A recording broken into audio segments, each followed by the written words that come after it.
The Pallium project has evolved into one of Canada's most robust examples of a community of practice.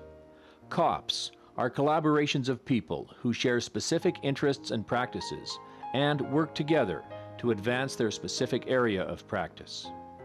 A COP reflects a long tradition of working together in Canada among neighbors and within communities to share resources, energies, and efforts in mutual interdependence of common goals.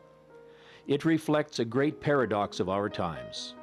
The simple idea of diligently working together to reframe the complicated question of how can we afford to provide services to an aging population into one which enables us to navigate the complexity of ensuring that systems of care are available when patients and families need them.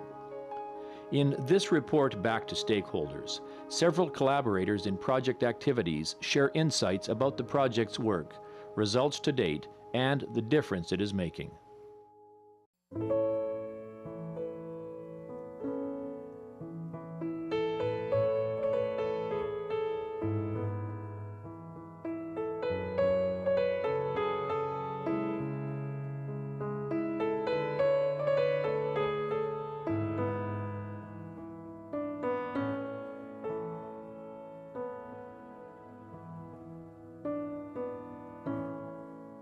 It was the rural areas that needed the most focus right off the bat.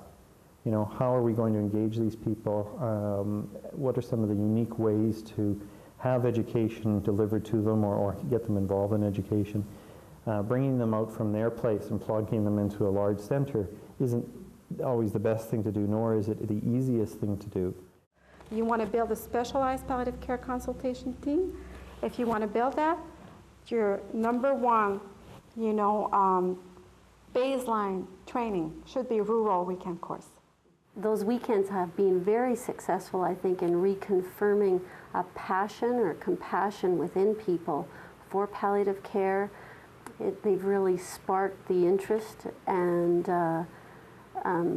enthusiasm that's needed to continue that learning and affecting change of practice in their local communities. People don't know each other and they don't know who are the keys in the region sometimes. And I guess it's that isolation. I'm surprised at how the bringing things together and having this regional weekend course just opens up so many more doors. I know from people who've attended that it's made a change in how they've looked at palliative care. Bringing all those disciplines together into a room, it's amazing how much people learned from each other and how much appreciation there was for different viewpoints. And people were tolerant of each other. And people challenged each other, but there was respect in the room. The nurses maybe are seeing physicians that they thought were just grumpy physicians or whatever. You know, they don't think they're interested in palliative care. And then when they start seeing them in the course and they start seeing the questions they're asking, they're like, wow, you know, this person knows something. I'm going to call them up, and they're really interested. And where maybe the physician is just really busy in his multiple, patient practice, and palliative care might slip to the side. Physicians at one time would be able to say, well, that's not, I don't need to worry about that. That's somebody else's problem. Or my job is to cure. My job is not to care about the patient. And yet, when something's happening in your own backyard and everybody else is buying on, it becomes very difficult for you to become ignorant or to pass it off as something different. And I think that Pallium has brought that focus up. Who can deny that dignity-conserving work is bad? You know, like it just kind of levels the ground for us all, I think, and gives people a sense that this is kind of hallowed ground we're walking on here, you know, that it's a bit of a philosophical shift, and that may not seem big to some people, but for some of our staff, that's been a huge thing. They all are talking or speaking the same language now, and that's an incredible gift that we've been given. The caregivers that have attended those, whether they be the physicians, the nurses, the pharmacists, have recognized perhaps what they didn't know, or even more importantly, what their colleagues don't know. And they have gained knowledge that they can put into practice for themselves, but also share with others. The nurses rurally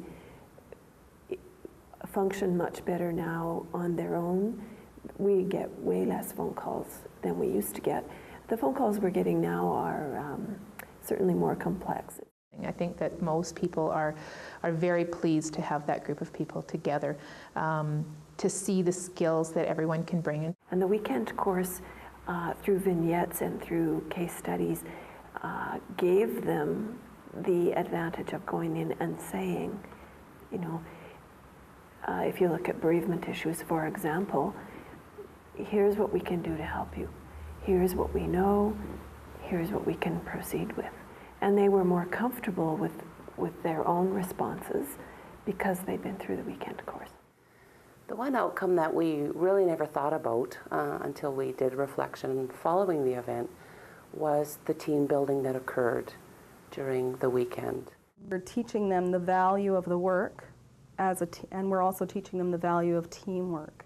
So I think I've heard a lot of that type of comment that, wow, you know, it's really nice to work with somebody who's been to the course and who has now the same knowledge that I do, and we can work on that together and see where we need to build the future for palliative care in their area.